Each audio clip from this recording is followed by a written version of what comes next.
আসসালামু আলাইকুম প্রিয় দর্শক, অন্য মঞ্চের আলাপ চাইতায় আপনাদের সকলকে আমন্ত্রণ জানাচ্ছি। বর্তমানে এমন একটা অবস্থা দাঁড়াইছে, মিথ্যাও লজ্জা পায় বিএনপির মিথ্যাচার দেখে। ঠিক গত সপ্তাহে বিএনপি ঘটা করে আয়না ঘর পরিদর্শন করলো, মিডিয়া সেটা ঘটা করে চটকদার শিরোনামে প্রকাশ করলো।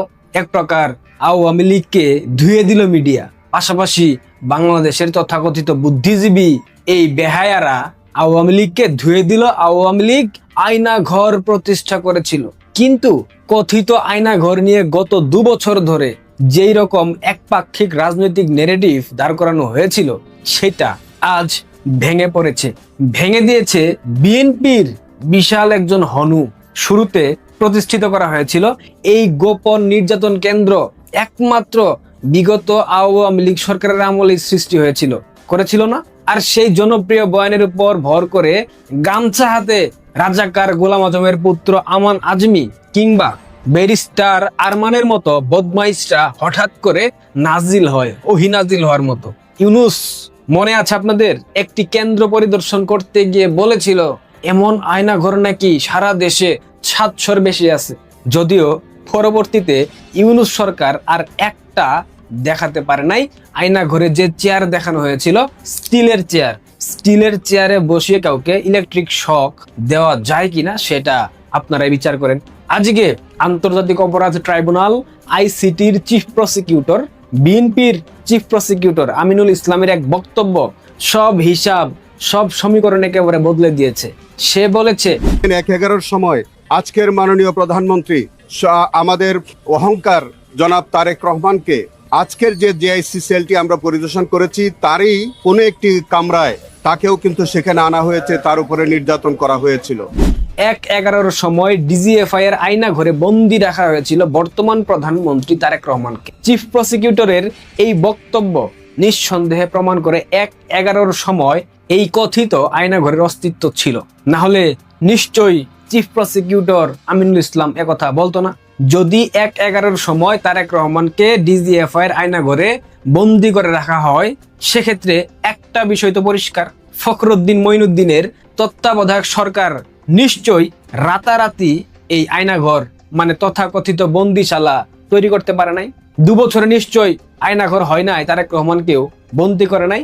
তার মানে এই দায়টা শেষ পর্যন্ত কার দিকে যায়? বিএনপির দিকে। 1:11 কত সালে হয়েছিল? 2007-8। 1:11 আগে ক্ষমতায় ছিল বিএনপি সরকার 2001 থেকে 2006 সাল। তার আগে ছিল আওয়ামী লীগ অর্থাৎ 1996 থেকে 2001। তার আগে ছিল আবার বিএনপি অর্থাৎ 1991 থেকে 1996। ভুল বললাম? ইতিহাস বদলাই দেবেন? বাংলাদেশের অনেক মানুষ এখনো মনে করে 90 দশকের রাজনৈতিক সরকারগুলোর যে সময়টা ছিল বাংলাদেশে তুলনামূলকভাবে অনেক ভালো ছিল। একটা শ্রেণী মনে করে 2001 সালে বিএনপি জামায়াত জোট সরকার ক্ষমতায় আসার পর দেশের রাজনৈতিক মানচিত্র বদলে যেতে শুরু করে। 21 আগস্টের মতো গ্রেনেড হামলা, 63 জেলায় একযোগে বোমা হামলা, 10 ট্রাক অস্ত্র, জঙ্গিবাদের উত্থান, সংখ্যালঘু নির্যাতন, আদিবাসী পাহাড়িদের নির্যাতন, এইসব তো সেই সময়ের ঘটনা। নাকি এই ইতিহাসও বিএনপি বদলে দেবে? ঠিক তখন অস্বাভাবিক পরিস্থিতি সামাল দিতে অপারেশন ক্লিন হার্ট, এই অপারেশন ক্লিন হার্টের নামে বিনা বিচারে আওয়ামী লীগের নেতাকর্মীদের হত্যা করলো বিএনপি। করেছিল না? আওয়ামী লীগের 20,000 নেতাকর্মীকে হত্যা করেছিল এই বিএনপি। এরপর বিএনপি গঠন করলো র্যাব। উদ্দেশ্য ছিল জঙ্গিবাদ দমন, অর্থাৎ ভালো উদ্দেশ্য ছিল, কিন্তু ফলাফল হয়েছিল হিতে বিপরীত। মানবাধিকার লঙ্ঘন থেকে তখন দায় মুক্তি দেওয়া বিএনপির স্বভাবে পরিণত হয়েছিল। যেমনটা 1975 বঙ্গবন্ধু হত্যাকারীদের জিয়া দায় মুক্তি দিয়েছিল, একইভাবে বিএনপি 2001 থেকে 2006 র্যাবকে দায় মুক্তি দিয়েছিল এবং 2026 সালে ক্ষমতায় এসে জুলাই সন্ত্রাসীদেরকে দায় মুক্তি দিয়েছে, পুলিশ হত্যাকারীদেরকে দায় মুক্তি দিয়েছে। এটা বিএনপির চারিত্রিক স্বভাব। 1:11 সময় যদি আয়নাঘর থেকে থাকে, তবে কথিত এই আয়নাঘরের শুরু কি তবে অপারেশন ক্লিন হার্ট কিংবা র্যাব প্রতিষ্ঠার সমসাময়িক কাল থেকে?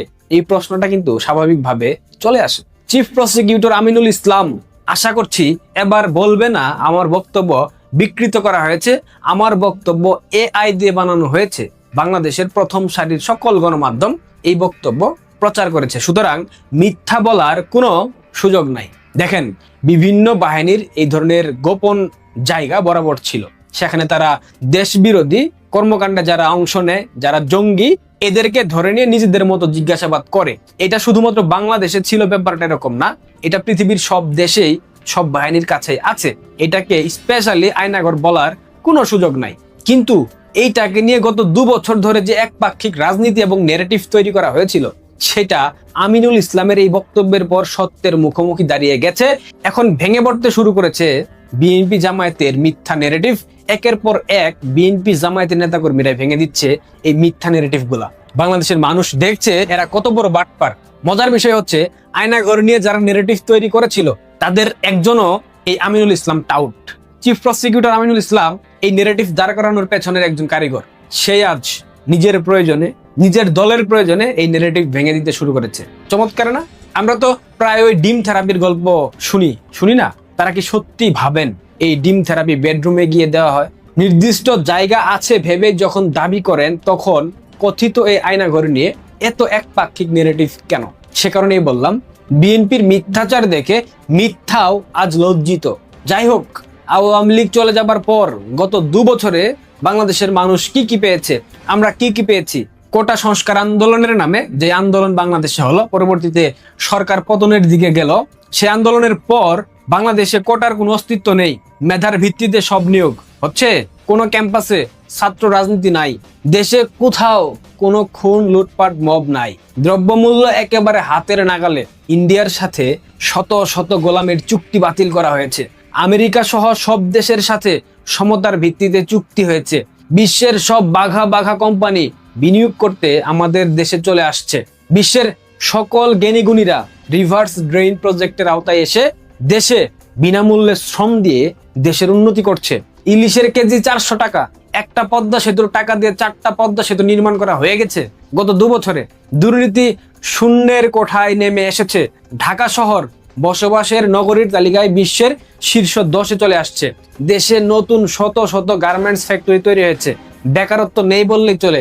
বিভিন্ন কোম্পানির মালিকেরা চাকরি দেওয়ার জন্য যুবকদের দ্বারে ঘুরছে, কিন্তু যুবকরা নিচ্ছে না। পাসপোর্টের মান বিশ্বের শীর্ষ 10 মানে 10ম স্থানে চলে আসছে। 2 বছরেই 20টি পারমাণবিক বোমার মালিক হয়ে গেছে বাংলাদেশ। সবার জন্য গ্যাস, বিদ্যুৎ, পানি ফ্রি করে দেওয়া হয়েছে। বাংলাদেশে কোথাও কোনো লোডশেডিং নাই, জ্বালানির সংকট নাই, চুরি ডাকাতি ছিনতাই বাংলাদেশে নেই বললেই চলে। এখন গণমাধ্যমের কর্মীরা কিংবা সামাজিক যোগাযোগ মাধ্যমে কোনো কিছু লিখে ব্যাকস্পেস দিয়ে মুছে ফেলতে হয় না। বাক স্বাধীনতার বাম্পার ফলন বাংলাদেশে হচ্ছে। স্বাধীন গণমাধ্যম ব্যবস্থা বাংলাদেশে আমরা দেখতে পাচ্ছি। বাংলাদেশের গণমাধ্যমে কোনো বাধা দেওয়া হচ্ছে না। এরকম কিছু হচ্ছে বাংলাদেশে? হচ্ছে না, কিন্তু বিএনপি ঠিক এই বিষয়গুলো প্রচার করছে। তার মানে আপনাদেরকে বুঝে নিতে হবে, বিএনপির জন্ম হয়েছে মিথ্যাচারের মধ্য দিয়ে সেনা ক্যান্টনমেন্টে, বিএনপির মৃত্যুও ঘটবে মিথ্যাচারের মধ্য দিয়ে এই সেনা ক্যান্টনমেন্টই। আজকে বলে গেলাম, লিখে রাখবেন, পৃথিবীর ইতিহাসে সব থেকে নির্লজ্জ, সব থেকে বেহায়া যদি কোনো দল থেকে থাকে, যদি কোনো দলের নেতাকর্মী থেকে থাকে, সেটা বিএনপির নেতাকর্মী। সেই দলের নাম বিএনপি। এদের মিথ্যাচার দেখে মিথ্যাওয়াজ লজ্জিত। ধিক্কার জানাই বিএনপিকে, ধিক্কার। বাংলাদেশের মানুষের ভাগ্য নিয়ে সিনেমিনি খেলার অধিকার বিএনপিকে কেউ দেয় নাই। বাংলাদেশের মানুষ বেশি দিন না 2 মাস এভাবে চললে নেড়ে বাংলাদেশ ছাড়া করবে। হুমকি দামকি না, এটা ন্যাচারাল পানিশমেন্ট। ভালো থাকবেন, পারলে ভিডিওটা শেয়ার করবেন। ধন্যবাদ। ফরহাদ মজারের সাম্প্রতিক যে পডকাস্ট বেরিয়েছে, এখানে ফরহাদ মজারকে বোঝার আমাদের একটা সুযোগ তৈরি হয়েছিল। যে সাংবাদিক ইন্টারভিউটা নিচ্ছিলেন, অত্যন্ত দক্ষ সাংবাদিক, কিন্তু বারবার বাধা দেওয়াতে ইন্টারভিউটা অতটা ইন্টারেস্টিং হয় নাই। আমার ইচ্ছা ছিল, আমি চাচ্ছিলাম যে ফরহাদ মজারের কথাগুলো আমরা শুনি। ফরহাদ মজারের চিন্তা ভাবনা অনেকটা বোঝা যায়, আমি আগের চেয়ে অনেক বেশি স্পষ্ট।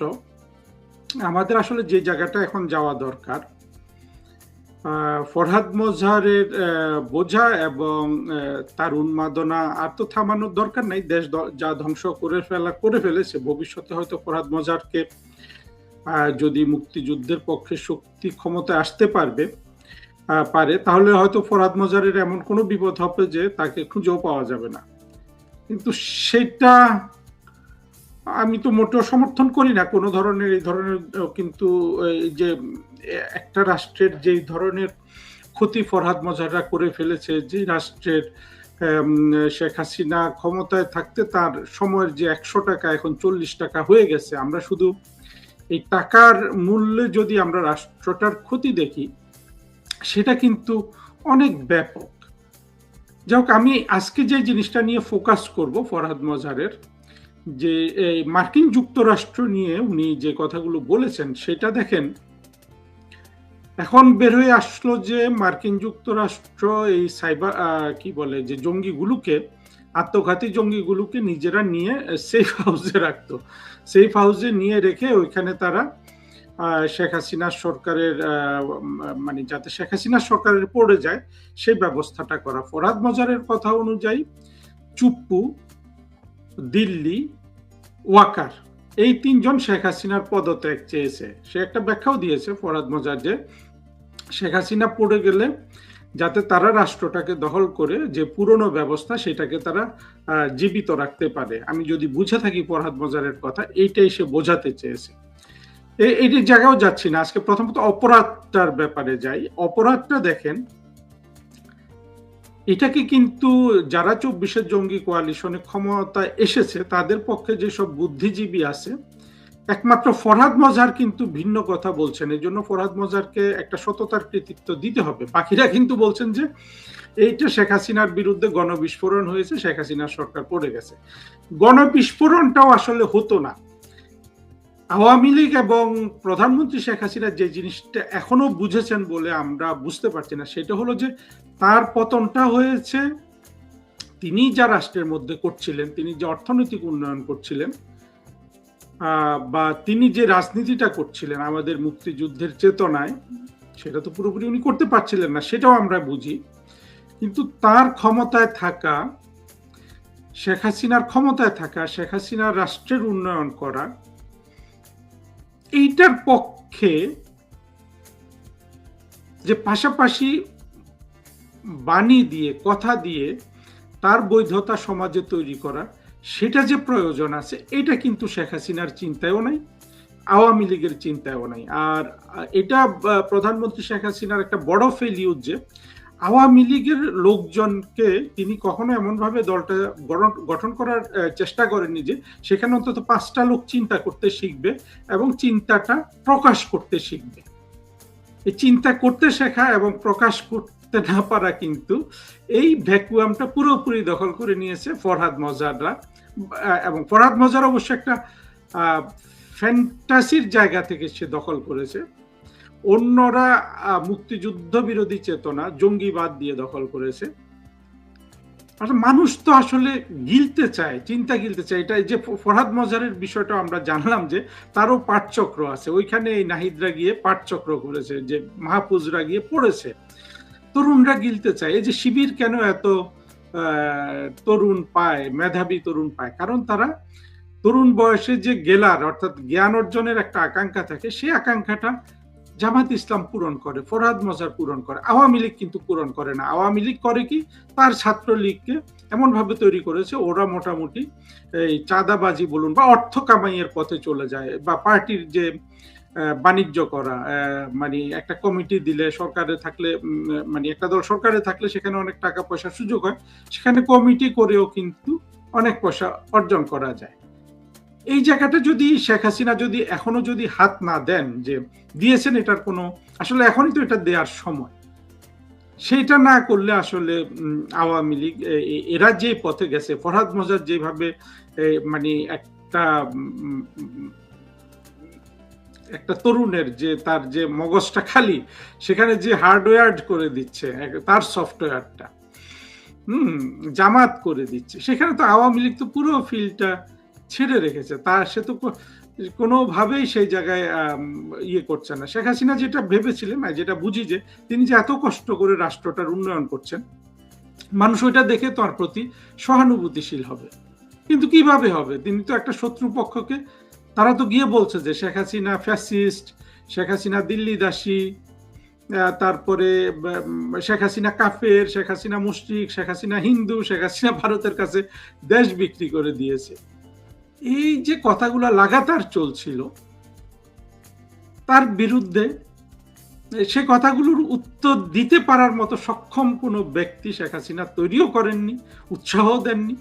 এখনো তিনি দিচ্ছেন বলে মনে হয় না। আর এগুলো তো সঠিক পথে দিতে হবে, না হলে তো ভুল পথে ফরহাদ মজার তৈরি হবে। যেমন আওয়ামী লীগের মধ্য থেকেও কিন্তু ফরহাদ মজার তৈরি হতে পারে। আপনারা দেখেছেন যে সম্প্রতি ফেসবুকে একটা ছেলেকে মোটামুটি আজম খান নামে আমাদের এই মুক্তিযুদ্ধের পক্ষের একজন সঠিক চিন্তাকারী, এবিএম সিরাজুল নামে একজন ভুল চিন্তাকারীকে মোটামুটি আপাতভাবে বন্ধনা ঠিক অন্তত মোকাবেলা করতে সক্ষম হয়েছে। যে ছেলেটা যে এবিএম, যে ওরও তো আমি এবিএম যে ছেলেটা, ও একটা মানসিক রোগী, কিন্তু আমি ওকেও না দোষ দেই না। এই যে ফরহাদ মজার কিন্তু আরেকটা মানসিক রোগী। এদের মানসিক রোগটা কি জানেন? এবিএম সিরাজ বা ফরহাদ মজার দুটোরই মানসিক রোগ হলো ফ্যান্টাসি। ওরা একটা স্বপ্ন বুনন করে, কিন্তু সেটা যুক্তির পথে বুনন করে না। সেটা ওরা বিভিন্ন কুযুক্তি এনে তাদের স্বপ্নটাকে অনেক বড় করে এবং তরুণদের এই স্বপ্নে অন্তর্ভুক্ত করে, কিন্তু দুটোই কিন্তু একসময় ধ্বংসের পথে চলে যাবে। যেমন ফরহাদ মজারের আর অসততা দেখেন, ফরহাদ মজারের অসততা কত, যে সে কত ঘাটে গেল তার ফ্যান্টাসি কায়েম করার জন্য। সে জামাতের কাছে গেছে, হেফাজতের কাছে গেছে, নাহিদ নামক সন্ত্রাসীদের কাছে, যারা মূলত জামাত, যেটা আবার ফরহাদ মজার এখনো মনে হয় বুঝতে পারছে না, বা বুঝলেও সে এটা গোপন করে রাখছে। কারণ এখন তো তার সে যা যা অন্যায় অপরাধ করে ফেলেছে সেটার বৈধতা হলো যে এই এনসিপির সন্ত্রাসীদের হাতে। যুক্তিশীল মানুষ তৈরি এটা অত্যন্ত কঠিন কাজ। মুসলমান সমাজে এটা কঠিনতম কাজ। এই কাজ যদি আওয়ামী লীগ মোটা দাগে এটাতে হাত না দেয়, তাহলে আওয়ামী লীগের রাজনৈতিক ভবিষ্যৎ আসলে নাই। এটা হয়তো এখন যেটা আছে সামনে, এটা হলো যে আওয়ামী লীগ আবার ক্ষমতায় আসবে, যেহেতু অর্থনৈতিকভাবে সন্ত্রাসীরা কোনোভাবে বা 2024-এর জঙ্গি উত্থানের যে তিন পক্ষ, জামাত, হেফাজত, ইউনুস এবং বিএনপি, তারা কেউ আসলে দেশের উন্নতি করতে পারবে না। শেখ হাসিনা কেন উন্নতি করতে পারেন? কারণ তিনি একটা সুনীতির পথে আছেন। এই সুনীতিটার পক্ষে তাকে বাণী তৈরি করতে হবে, তরুণ তৈরি করতে হবে, ছাত্রলীগ তৈরি করতে হবে। এই যে তার সুনীতিটাকে, যেটা আমরা মুক্তিযুদ্ধের চেতনা বলি, এইটা যাতে তারা মানুষকে বুঝিয়ে বলতে পারে,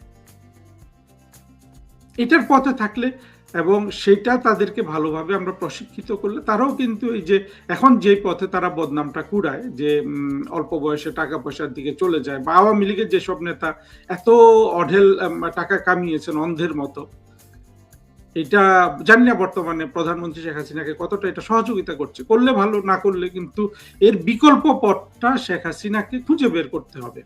শেখ হাসিনা কেন করছে? কারণ আর কে করবেন? আর তো কেউ নাই। সেটা একটা জিনিস। আর 24-এর জঙ্গি আন্দোলনটা দেখেন, এটা যে পুরোপুরি একটা ষড়যন্ত্র, এবং বারবার আমি মনে করি যে ফরহাদ মজারকে এই জন্য ধন্যবাদ দেওয়া দরকার, যে এই আত্মঘাতী সন্ত্রাসীগুলাকে মার্কিন যুক্তরাষ্ট্র সেফ হোম পর্যন্ত দিয়েছিল যে শেখ হাসিনার পতন করতে হবে। কারণ শেখ হাসিনা মার্কিন যুক্তরাষ্ট্রকে বাংলাদেশকে যেভাবে তারা কিনতে চায়, শেখ হাসিনা সেভাবে বিক্রি করতে রাজি ছিলেন না। বাংলাদেশের মানুষকে কিন্তু এখনো বোঝানো সম্ভব হচ্ছে না যে দেশটা বিক্রি একবারই হয়েছে, সেটা হলো ইউনুসের মাধ্যমে মার্কিন যুক্তরাষ্ট্রের কাছে বাণিজ্য চুক্তির মাধ্যমে।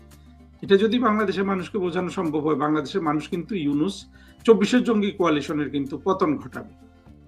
এটা যে আমরা বুঝাতে পারছি না, কেন বুঝাতে পারছি না? আওয়ামী লীগকে এটা নিয়েও কিন্তু ভাবতে হবে, যে বোঝানোর জন্য তো আগে ভাই নিজে বুঝতে হবে বিষয়টা। ইন্টেলেকচুয়াল ক্যাপাসিটি নানান পথে আসে। আমি মনে করি যেটা সত্য কথা, এখানে মনে করার যুক্তির পথে আসতে হবে। যদি যুক্তিতে খুঁত থাকে, এই যে এবিএম সিরাজকে একদিনে আজম খান কিভাবে পরাভূত করলো, অন্তত এবিএম সিরাজের যে শত শত ফলোয়ার ছিল, এটা তো আজম খানের নাই। আজম খানের সাথে আছে সত্যিকারের চিন্তাশীল কিছু থাকতে পারে, আবার চিন্তাশীলতা তো আজম খানকে হয়তো হিংসাও করতে পারে, যে আজম খান ভালো লিখতে পারে, আমার সুনাম হচ্ছে না। এখানে তো হিংসাটা আসলে বড় হয়ে দাঁড়াচ্ছে। এবিএম সিরাজ কিন্তু মোটা, সে ছক্কা মারতেছে একটার পর একটা, কিন্তু তার তো চিন্তায় ত্রুটি আছে, সে তো মানসিক রোগী। চিন্তা ত্রুটিহীন লোককে কিন্তু আপনি এক বসাতে পরাজিত করতে পারবেন। 24-এর জঙ্গি আন্দোলনের আরেকটা জিনিস যেটা বোঝা যায়, যে সেখানে ফরহাদ মজার অনেকগুলো ত্রুটি ধরেছেন, যে আসলে এখানে তো শ্রমিক ছিল না, কৃষক ছিল না এই আন্দোলনে আসলে কিছুই ছিল না। থাকবে কিভাবে? কৃষক শ্রমিক ওইখানে যায়নি, এটা তো পুরোপুরি ষড়যন্ত্র ছিল, অর্থাৎ ষড়যন্ত্র এবং অভিনয়। আরেকটা জিনিস ছিল যেটা মানে যেটা পাবলিক ডোমেইনে আলোচনা করা আমাদের দেশে ডিফিকাল্ট, সেটা হলো যে এইখানে ওই যে ক্যাপটাগন যে মাদক ছিল, আমি জানি না ক্যাপটাগন মাদকের কথা অনেকে বলেন, এখন এটা কিন্তু সত্য মানে যুক্তিতে এটাই বোঝা যায় যে ক্যাপটাগন মাদক প্রচুর সেবন করা হয়েছিল। কিন্তু ক্যাপটাগন মাদক না থাকলেও কিন্তু যেটুকুন উত্তেজনা দরকার হয় সেটা কিন্তু ওই যে জঙ্গি উত্থানকালে যে মেয়েগুলাকে রাস্তায় নামানো হয়েছিল এটা কিন্তু সেটা দিচ্ছিল। মেয়েগুলা কি দিচ্ছিল? মেয়েগুলা দিচ্ছিল একটা সফট আপনার